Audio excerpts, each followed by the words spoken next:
Sweet Christmas. It is finally here. To celebrate the 50 years of Luke Cage, Marvel Comics has given him his very first omnibus. So let's take an advanced look at this together.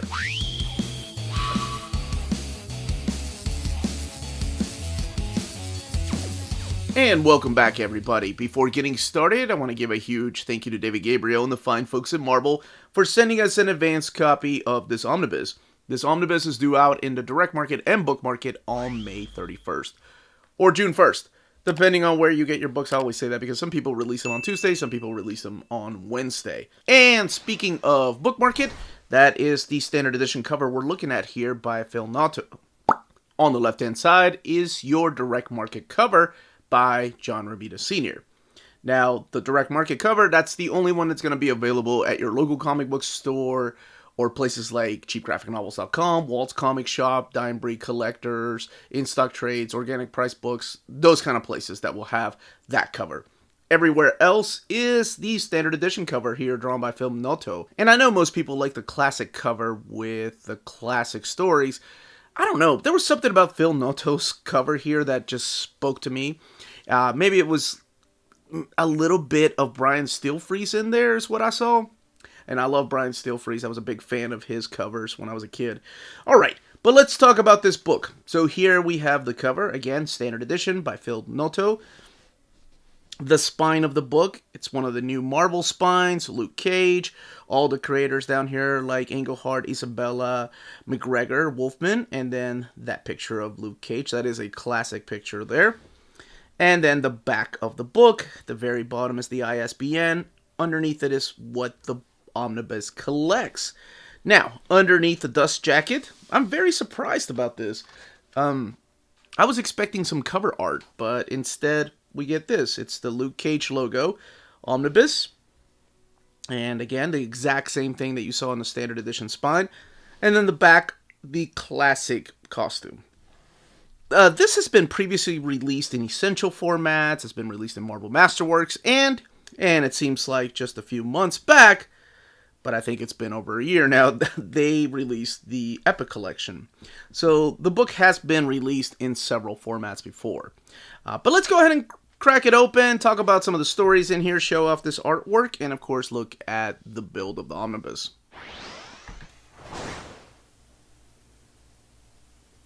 Alright, let's crack this open.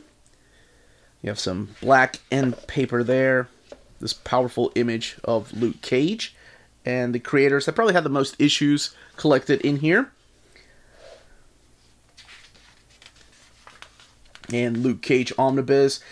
Here are all the credits for the creators of this particular omnibus. As you can see, that's a lot of writers, and that's a lot of artists, including the colorist, for one character. Most of the time you see that on like team books or crossovers or big events. So that's a lot of creators that have worked on one book. And we'll talk a little bit about that here in a second. Here's your table of contents, where you're going to find each of these issues. And then, I love the fact that they included the Steve Englehart introduction in here. And, because I only read this in Epic format, I didn't have the Marvel Masterworks, and I had read the, was it the Essential, I think, Volume 1? Because Luke Cage was just a comic book character I didn't go and seek after. I never went to get single issues of him. So I didn't read his stories until I was in my 20s. And I will say that, damn, I was missing out on a lot of fun stories. Alright, so this does collect Luke Cage Hero for Hire 1 through 16, and then when the title changed over to Luke Cage Power Man. So Luke Cage Power Man 17 through 47 is in here, as well as Power Man Annual Number 1.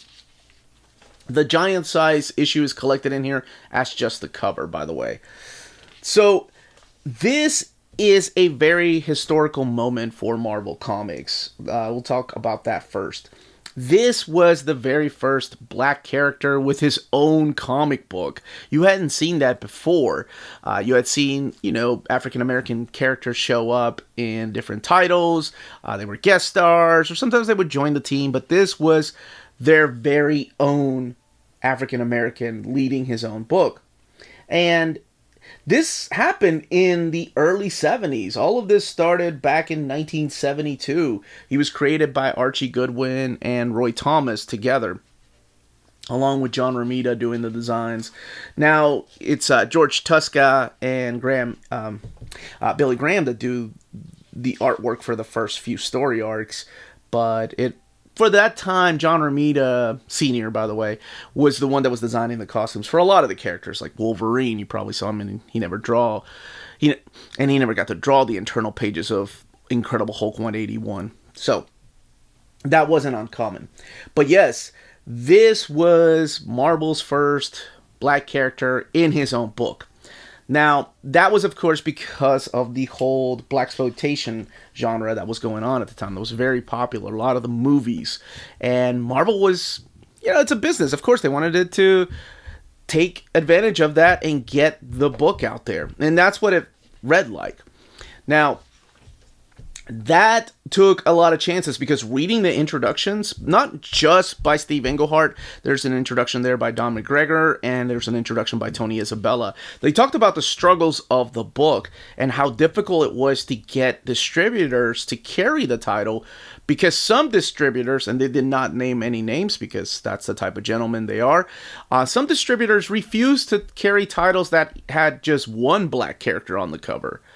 And then sometimes distributors would punish the entire company, the entire publishing company, because a particular title that featured a minority did bad.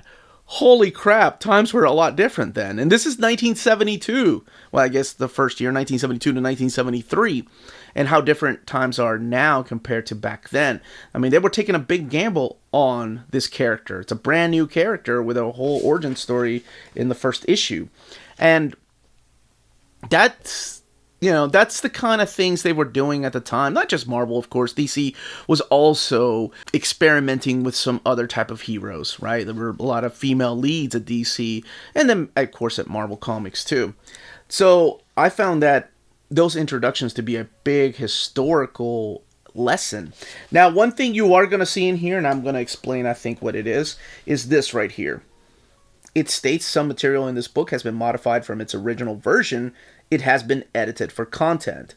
Now, what I think that means, we're going to go look at that here in a little bit, is something that happens in issue number 8.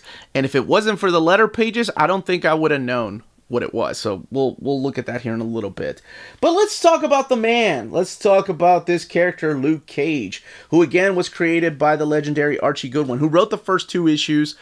And he wrote the first 4 issues, and then he kind of gave his baton and passed it over to Steve Englehart. Co-created by editor at the time, Roy Thomas, and together with artist George Tusca and Billy Graham, they made this particular character. Now, the only one on their team that was actually African American was Billy Graham. And what's interesting is, like, I love this stuff. I love learning about this through the introductions, that Steve Englehart was like, hey, why don't you co-plot some of the stories? So Retribution, which is my favorite story that I reread through the pages of the Epic collection, that 3-part story arc was actually co-plotted by Billy Graham. I thought that was cool. And you can see, like, when Graham does some artwork in here, this one here is actually drawn by him, you could kind of see his art shaping up. It's a little rough around the edges when he first does the first issue here with issue number 4. And when you get to his next issue, which I believe is issue number 6, you can see his art take shape more and more. I love that about this. Looking at collections like this, you can see the evolution of an artist. But for the most part, it is George Tusca and Billy Graham working on art together. So this is where the saga of Luke Cage begins. This is where a man named Carl Lucas, who was originally named Carl Lucas, he is Harlem raised, street tough, is framed for drug possession by a dear close friend that will later become an arch nemesis. So he gets a chance for early parole. Let's go back to that first issue. Because the origin issue feels a lot like Captain America mixed with Spider-Man a little bit in there. But he gets a chance for early parole by becoming a guinea pig in Dr. Bernstein's medical experiment.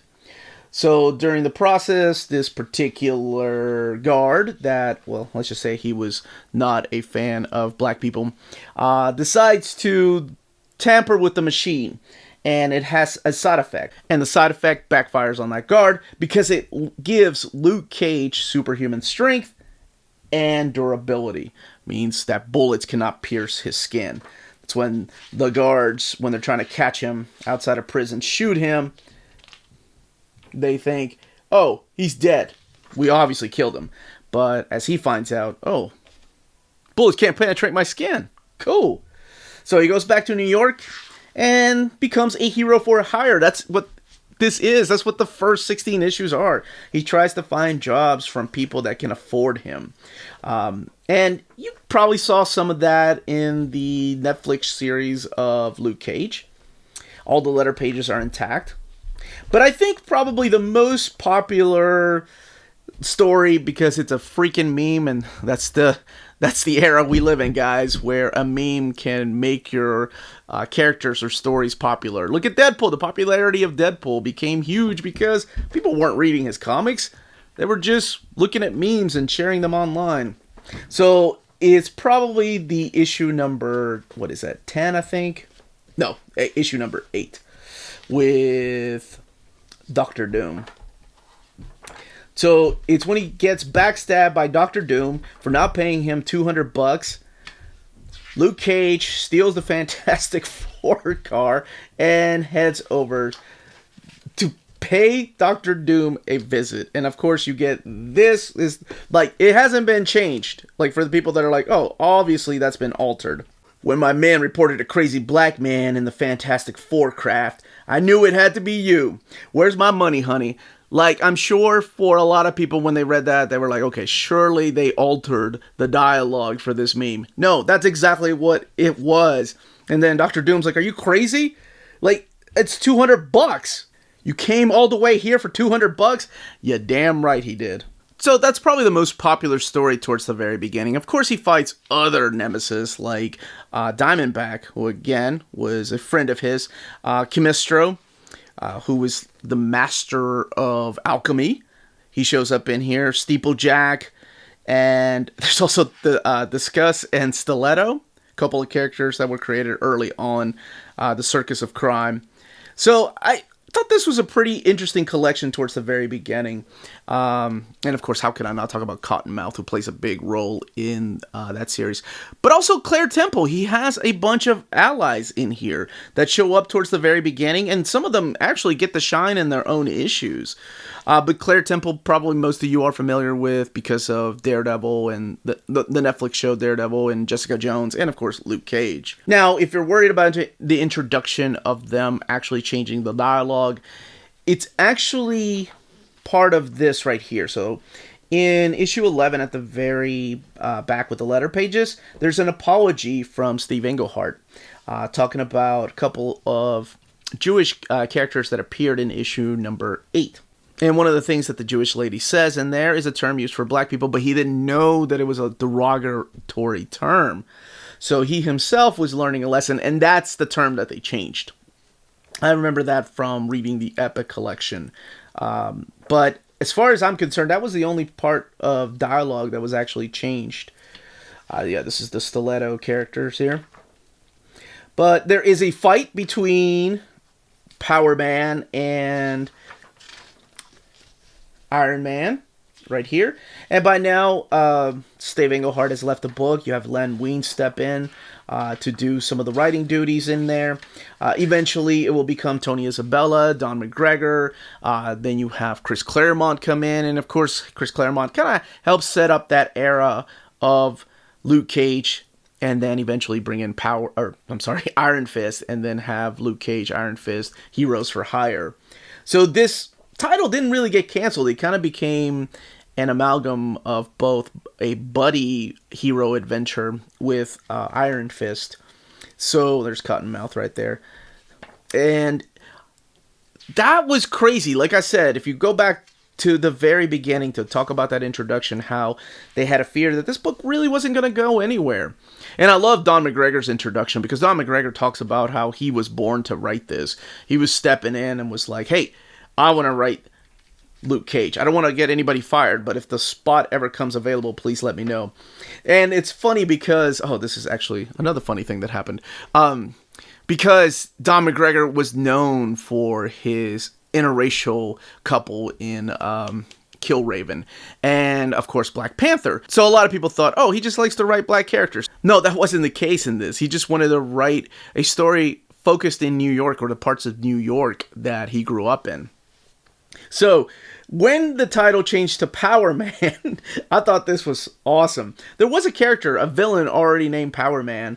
So it's like Luke Cage has to duke it out with this Power Man villain in a theater for the right to call himself Luke Cage.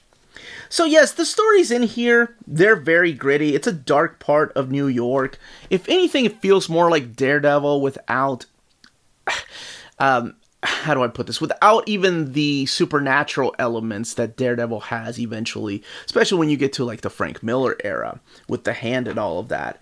It's a little more grounded than those stories in there. But again, just showing off the artwork and the talent. One of my favorite things about the very beginning, and I keep going back to this, was the art. I love how just sketchy it is. George Tusca's art, and especially with Billy Graham, both of them working together. You are going to see some more cleaner artwork, if I say, but like people like George Paez when he comes in here. He does a story with Bill Mantlo. But you'll have some cleaner artwork through here. But I love that, almost like I called it earlier, rough around the edges, but that sketchy art style that some of these artists had for this particular character. It almost feels like these artists were coming in from an underground comic or a zine, or working at Warren magazine, or for Creepy and Eerie, which is where Archie Goodwin came from. So of course he wouldn't have had a problem with that at all. But this is the collection of Luke Cage. The book has 1,008 pages, and it retails for $125. Issue number 36, by the way, comes after the annual. This is the annual where Chris Claremont takes Luke Cage to Japan to face off against Moses Magnum, who was given his power by Apocalypse, as we all know, because of that classic retcon later on in classic X-Men. But what I was going to say is issue number 36, they were running a little bit late. And you don't know this when you're reading these books as they come out. You only get to find this stuff out as you're reading the introductions. So apparently there were some delays in a script, so they had to reprint Kimestro's first appearance from issue number 12 in here with issue number 36. And then we got the return of Kimestro right here by Marv Wolfman. And by now, Ron Wilson is doing some of the artwork. See what I mean? Love that stuff. All right. As far as the extras, all the way in the back, and yes, he keeps his tiara on the whole time. Here are the extras. Giant size Power Man number 1 cover. It's just the cover because this reprints issues 14 through 16, the Retribution story arc. Some house ads, some original artwork, including the John Romita art right there. Look at that. It's an unused pencil sketch by Billy Graham. That is badass. Okay, I will say there are a lot of badass moments in here, and they happen to be centered around the fact that when Luke Cage gets angry, you better step out of the way.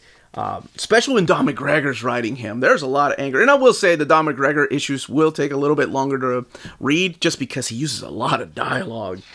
A lot of dialogue. So if you remember like his Black Panther run, you'll know what I'm talking about. The calendar here. Oh man, look at this. Look at these. Like, this is what Marvel was churning out in the 70s. So this is 1976. Yeah, Ghost Rider, Shang-Chi. Yeah. Thanks to that movie. I've been pronouncing Shang-Chi for 30 plus years of my life, but apparently it's Shang-Chi. Son of Satan, Black Widow, Daredevil, and of course Doctor Strange.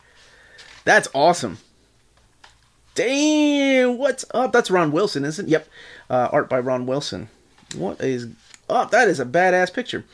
It's a more calendar, and then of course if you have the standard edition cover of the Omnibus, they always supply these. If you have the direct market cover, the classic cover by John Romita, they always supply the standard edition cover in the back. All right, now let's talk about the build. 1,008 pages. Here is what the eye looks like. No issue at all with the book laying down, whether it's towards the front. By the way, I did this in the Epic collection because it was the first time I had ever seen the colors, but I thought that the color here for his shirt was messed up. I'm like, oh no, there's some color problems with my copy. And I did the exact same thing with the Omnibus. No, it's the actual scan. That's the actual master right here. It's the exact same. As a matter of fact, it's a little bit darker in the Omnibus than it is here in the Epic collection. So worry not. And, of course, the way it lays over in the back. Now, the thing about this Omnibus that I noticed when I was reading it, like the JMS Spider-Man reprint Omnibus, it does have that thin paper. And it's more noticeable towards the pages that have a lot of white. So you can see some of the art bleed through from the opposite page. So let me see if I can find an example. Okay, so this obviously is a lot of white, which you're not going to find in the inside pages, but only towards the very beginning. But you can see the art bleed through, of course, from the cover here. So you can make out the body and the lettering here.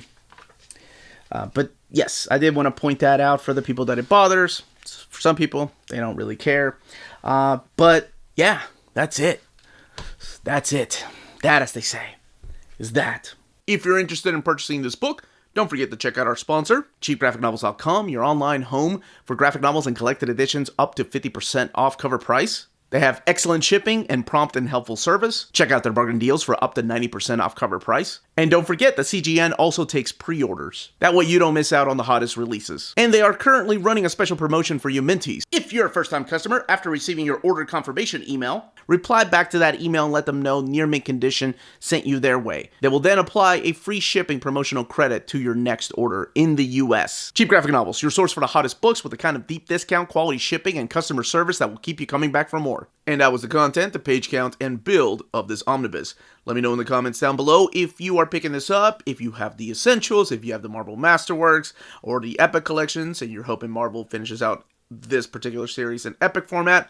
Leave all those comments down below. If you have any more questions, leave the questions down below. And at this time, I just want to remind everybody, we are on Patreon and Spreadshop, amazing ways to support the channel, and thank you so much to our existing patrons. Could not be making videos like this possible without you all.